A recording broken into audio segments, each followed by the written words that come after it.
आज हम एक बहुत ही मुश्किल टॉपिक सुषुप्त स्थान के सेकंड चैप्टर का टॉपिक है। जो हमारे स्थावर विष हैं वो कितने कितने होते हैं, उनके नाम क्या क्या हैं और उनके टाइप्स क्या हैं, फिर उनके अगर उनको खा लिया तो फिर लक्षण क्या क्या आएंगे। ठीक है, बहुत ही एक टॉपिक बहुत मुश्किल हो जाता है, तो इसको हम बहुत ही आसानी से इसी पेज पे सारा टॉपिक हम कवर कर लेंगे। तो प्लीज़ आप अपना फ़ोन थोड़ा रोटेट कर लेना। तो पेज नंबर 22 पे टेबल बनी हुई है, अधिष्ठान और प्रकार संख्या करके लिखा हुआ है और ऊपर नाम लिखे हुए हैं, है ना। तो अब हम इनको करेंगे कैसे। आप इसको ये वाला पोर्शन है, इसको यहाँ से नहीं करेंगे, आप एक अलग टेबल बना लेना। ठीक है, जैसे मैंने बनाई हुई है। तो सबसे पहले हमारे धातु विष। तो धातु विष जो होते हैं वो दो ही होते हैं। कौन कौन से हैं? फेनाश्म और हरताल। ठीक है, पहले हम विष पढ़ते हैं और उन कौन कौन से वो पढ़ेंगे, फिर उसके बाद हम उनके लक्षण पढ़ते हैं। ठीक है, तो धातु विष जो है वो दो ही हैं, फेनाश्म और हरताल। ठीक है, उसके बाद आया हमारा शीर वृक्ष। शीर वृक्ष जिनका दूध जो है वो विषाक्त होता है। तो वो तीन है, स्नूही, कुमुद और जाल। ठीक है, तो उनमें से कौन कौन से हैं? तीन हैं, हमें तीन ही याद करने हैं उसमें से। तो कौन कौन से हैं? स्नूही, कुमुद और जाल। ठीक है, स्नूही जो है वो कुमुद के जाल में फंस गई, ऐसे करके याद रखना है। ठीक है, उसके बाद आता है पत्रविष। पत्रविष में कौन कौन सा है? विषपत्रिका, लंब, वटदारू, करम्भ है और एक महाकरम्भ है। ठीक है, तो पत्रविष से विषपत्रिका तो याद हो ही जाएगा। फिर पत्र कैसा है? लंबा है, लंबा हो गया। वटदारू और वट का भी होता है, करम्भ और महाकरम्भ। ठीक है, उसके बाद आते हैं पुष्प। पुष्प विष जो होते हैं वो 5 होते हैं। ठीक है, कौन कौन से? वल्लीज होते हैं। ठीक है, वेत्र, कादम, वलीज, करम्भ और महाकरम्भ। करम्भ और महाकरम्भ तो पत्र वाले जैसे ही हो गया। तो इसको कैसे याद रखेंगे हम? वेत्र, कादम, वलीज। तो इसको ऐसे याद रखेंगे, प्लीज़ वेट कदम, प्लीज़ वेट कदम। तो वेट प्लीज़ से हो जाएगा वलीज, वेट से हो जाएगा वेत्र और कदम से हो जाएगा हमारा कदम। ठीक है, और करम्भ और महाकरम्भ तो हमने कर ही लिया था। उसके बाद आता है त्वक और निर्यास। त्वक और निर्यास के 7 होते हैं, लेकिन हमें इनमें से सिर्फ 3 ही याद रखने हैं, करघाट, नंदन और करम्भ। ठीक है, उसके बाद आते हैं मूल विष। मूल विष जो है वो 8 होते हैं। तो कौन कौन से हैं? कलीतक, कनेर, गुंजा, सुगंध, गरगरक, करघाट, विद्युत शिखा और विज्जा। अब इनको याद करने की ट्रिक है। अकेली विद्युत शिखा घाट में गुस्से में विजय का बेड़ा गर्क करती है। अकेली विद्युत शिखा घाट में गुस्से में विजय का बेड़ा गर्क करती है। तो अकेली से क्या हो जाएगा? कलीतक, विद्युत से हो जाएगा हमारा विद्युत, शिखा से हो जाएगा हमारा शिखा। ठीक है, घाट से हो जाएगा करघाट, गुस्से से हो जाएगा गुंजा, विजय से हो जाएगा हमारा विज्या, फिर बेड़ा गर्ग करती है ऐसे हो जाएगा हमारा गरगरक। ठीक है, तो ये हो गए हमारे 8 जो है वो मूल विष होते हैं।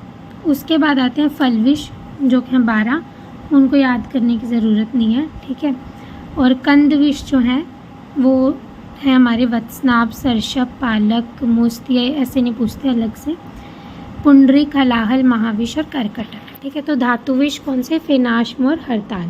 शीर वृक्ष कौन से? स्नूही, कुमुद और जाल। पत्र विष में करम्भ और महाकरम्भ तो हो गया था, प्लीज वे और क्या था? पत्र से विषपत्रिका, लंब और वटदारू, और पुष्प से करम महाकरम था और प्लीज वेट कदम, ऐसे याद किया था। त्वकसार निर्यास से 3 ही किए, करघाट, नंदन और करम्भ, और मूल विष से हमने कैसे याद किया? अकेली विद्युत शिखा घाट में गुस्से में विजय का बेड़ा गर्क करती है। तो मूल विष कितने हो गए थे? 8। फिर फल विष 12 और कंद विष जो है वो 13। ठीक है, अब हम इनके करेंगे लक्षण याद। ठीक है, लक्षण जो है इसके वो दिए हुए हैं श्लोक नंबर 7 से 10 पे, सेकेंड चैप्टर में ही 7 से 10 पे दिए हुए।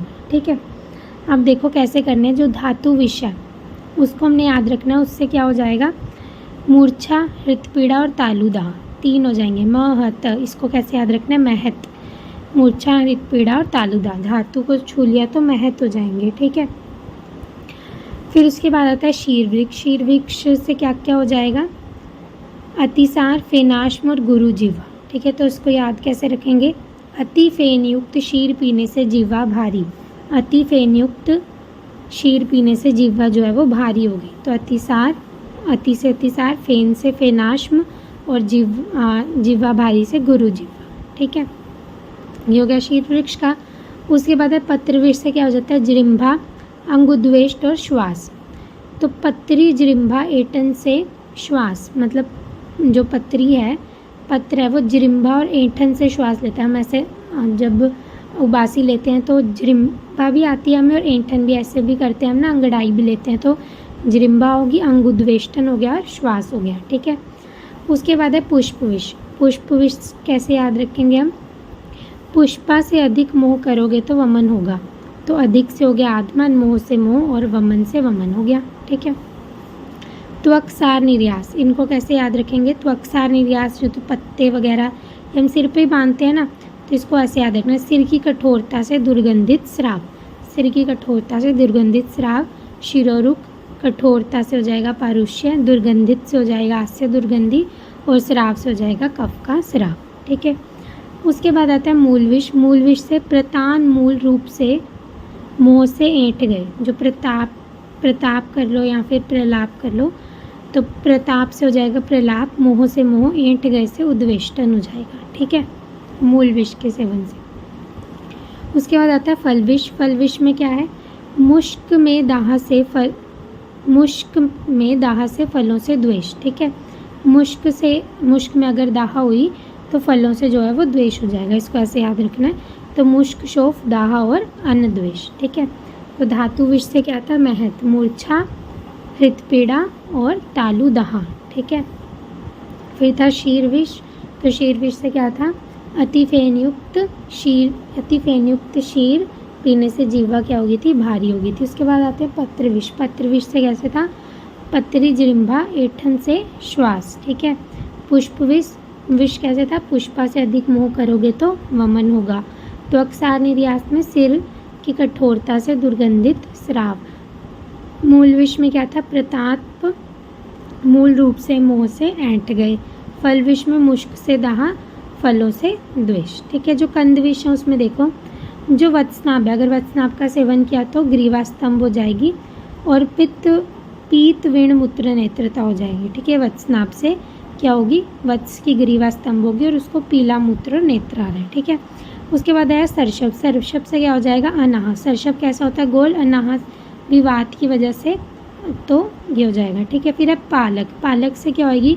ग्रीवा दौर्बल्य हो जाएगी। ठीक है, पालक से क्या हो जाएगी? जो हमारी ग्रीवा है वो दुर्बल हो जाएगी। उसके बाद आता है मुस्त। मुस्त से क्या होगा? गात्र स्तंभ हो जाएगी और वेपथु हो जाएगा। ठीक है, पुंडरीक से रक्त अति प्रवृत्ति और हो जाएगी। ठीक है, हलाहल से क्या होता है? श्वास, चिर श्वास होगा हलाहल से। हला हम ऐसे देर से बोल रहे हैं ना, तो देर से होएगा। ठीक है, फिर आता है महाविष। महाविष से हृदय में ग्रंथि और शूल हो जाएगा और कर्कटक से उछलना, कूदना, हंसना, दांतों को काटना, ये हो जाएगा। ठीक है, तो ये हमारे लक्षण धातु विष कितने कितने होते हैं और उनके नाम क्या क्या हैं, ये टॉपिक हो गया। ठीक है, थैंक यू। अब इसमें कुछ क्वेश्चन भी पूछ लेती हूँ मैं। तो सबसे पहला क्वेश्चन है स्थावर व जंगम विष के अधिष्ठान कितने होते हैं? तो कितने होते हैं? 10 अधिष्ठान होते हैं स्थावर विष के और जंगम के 16 होते हैं। ठीक है, उसके बाद आप बताइए कि सुश्रुत के अनुसार गुंजा क्या है? गुंजा क्या है? पत्र विष है, फल विष है, मूल विष है या फिर पुष्प विष है? तो इनमें से गुंजा हमने कहाँ पर याद करी है? मूल विष में याद करी थी, है ना। मूल विष में क्या थी? गुंजा थी, है ना। कि ऐसे था ना, सकोड़ा के लिए विद्युत शिखा वाला, है ना, तो उसमें था। उसके बाद है सुश्रुत अनुसार अश्वमार परिगणित है। अश्वमार किसमें है? पत्र में, कंद में, पुष्प में या फिर मूल विष में? तो किसमें है? अश्वमार भी मूल विष में ही है। ठीक है, पेनियर जिसको हम बोलते हैं। उसके बाद है नेक्स्ट क्वेश्चन, सुश्रुत के अनुसार स्नूही किसमें है? स्नूही निर्यास विष में, कंद विष में, शीर विष में या फिर फल विष में? तो स्नूही किसमें थी? शीर विष में थी, है ना। स्नूही, कुमुद और जालती। उसके बाद बताओ करकोटक किसमें है? फल विष में, मूल विष में, शीर विष में या फिर पुष्प विष में? तो किसमें है वो?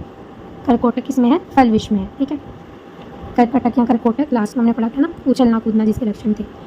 उसके बाद बताओ वेत और कादम्ब परिगणित है फल विष में, पत्र विष में, पुष्प विष में या फिर मूल विष में? याद आया? प्लीज वेट, कादम्ब तो किसमें था? ये तो एक इसमें था हमारा पुष्प विष में, है ना, और इसमें हमने 2 और पढ़े थे, करम और महाकरम। फिर उसके बाद है कलितक और विद्या किसमें थी? पत्र विष में, फूल विष में, निर्यास विष में या मूल विष में? तो कलितक और विद्या किसमें थी? मूल विष में, है ना, वही वाला कोड़ा केली विद्युत शिखा वाला, ठीक है। सुश्रुत के अनुसार वत्सनाभ क्या है? मूल विष, फल विष, पत्र विष या फिर कंद विष? तो वत्सनाभ हमने किसमें पढ़ा? कंद विष में, तो कंद विष है। अच्छा, सुश्रुत ने धातु विष कितने बताए? 2, 3, 5 या 7? कितने बताए हैं धातु विष? 3 बताए हैं, है ना, सॉरी 2 बताए हैं, फिनाश्म और हरताल, है ना। सुश्रुत ने किन 2 विषयों की गणना धातु विष में की है? किसकी की थी? मैंने पहले ही बता दिया, फिनाश्म और हरताल की, है ना। सुश्रुत के अनुसार मूल विष एवं पत्र विषयों की संख्या कितनी होती है? मूल विष और पत्र विष, तो मूल विष कितने थे हमारे? 8 थे, और पत्र विष कितने थे? 5 थे, ठीक है। पत्र और पुष्प 5 पंखुड़ियाँ होती है ना पुष्प की, तो ऐसे याद रखना, और मूल विष कितने? 8 हैं। और सुश्रुत ने कंद विष की संख्या कितनी बताई थी? कंद विष 13, कंद की हम कैसे कहते हैं? कंद 13, कंद किसका है? 13 है, मेरा नहीं है, ठीक है। अच्छा, और बताओ, सुश्रुत ने वत्सनाभ, मुस्तक और सरशप नामक कंद विषयों के कितने कितने अवान्तर भेद बताए हैं? मतलब और इसके आगे कितने कितने थे? वत्सनाभ के 4 भेद, मुस्तक के 2 और सरशप के 6, ठीक है। अब लक्षणों से क्वेश्चन है, ठीक है। मुष्क शोफ, अंडकोशों में शोफ होना किस वर्ग के विषयों का विशिष्ट लक्षण है? मूल विष, पत्र विष, फल विष या फिर धातु विष? तो बताओ किसका है? फल विष का। क्या कोड था? क्या कोड था? मुष्क में दाह, फलों से द्वेष, ठीक है। तो मुष्क, शोफ, दाह और अनद्वेष, ठीक है। उसके बाद मोह का होना किन विष वर्गों का विशेष लक्षण है? मोह, मोह हमारा किससे हो रहा था? मूल विष, फल विष से, मूल विष से, फल विष, पुष्प विष से या फिर मूल विष और पुष्प विष से? तो मोह किस किस से हो रहा था हमें? मूल विष से और पुष्प विष से, ठीक है। मूल विष से भी हो रहा था, प्रताप मूल रूप से मोह से ऐठ गए, है ना, ये कोड भी था। और कौन सा था? पुष्प वाला भी था। पुष्प का क्या था? पुष्पा से अधिक मोह करोगे तो वमन होगा, तो दोनों में मोह आ गया, ठीक है, मूल और पुष्प में। उसके बाद है हृदय में पीड़ा होना, हित पीड़ा किस वर्ग के विषयों की विषाक्तता के लक्षण है? फल विष, मूल विष, धातु विष या फिर सभी? तो किसके हैं? धातु विष का था ना, महत, मूर्छा, हृत पीड़ा और तालु दाह, ठीक है। आगे है मुंह से झाग निकलना एवं अतिसार का होना किस विष वर्ग के विषयों की विषाक्तता का विशिष्ट लक्षण है? तो किसका है? फल विष का, शीर विष का, मूल विष का या फिर पत्र विष का? मुंह से झाग निकलना किसका था? शीर विष का। अति फेन युक्त शीर पीने से जीवा भारी, तो अतिसार, फिनाश्म और गुरु जीवा, है ना, याद है। अच्छा,